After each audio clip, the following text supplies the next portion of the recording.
Jól ismert történet, hogy a trianoni békeszerződésben meghúzott határokon utólag egyedül nyugaton, Sopron környékén sikerült változtatni. A leghűségesebb város és a környező falvak lakossága népszavazáson nyilváníthatott véleményt arról, hogy Ausztriához vagy Magyarországhoz akar a jövőben tartozni. Az osztrák állam azonban nem pusztán jó szántából egyezett bele a kétséges, és számára végül kedvezőtlen végkimenetelű referendumba. A mai videóban a Lajta-bánságról lesz szó.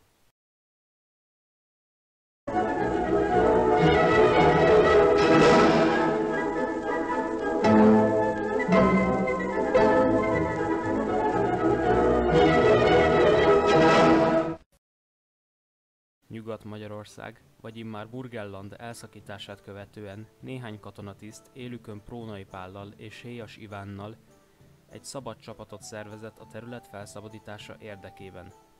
A Rongyos Gárda névre keresztelt alakulat az egykori székely hadosztály maradványaiból, leszerelt katonákból, egyetemistákból állt.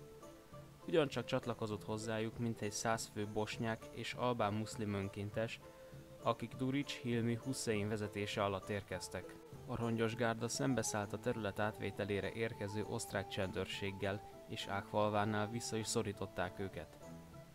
A vezetők következetesen megtagadták a magyar kormány parancsát a visszavonulásra, és 1921. október 4-én Prónai Pál a felsőörsi templom előtt bejelentette, hogy nem hajlandóak elismerni a békeszerződést, és egy új államot kiáltott ki a vitatott területen Lajta-bánság néven.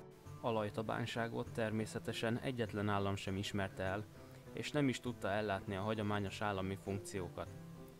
Egy pesti nyomdában készültek a lajta-bánsági bélyegek, melyek később igazi kincsnek számítottak a gyűjtők körében.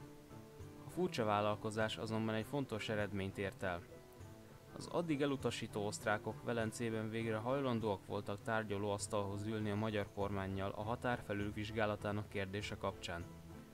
Itt a magyar fél garantálta a rongyosok visszavonását, cserébe a soproni népszavazás kiírásáért.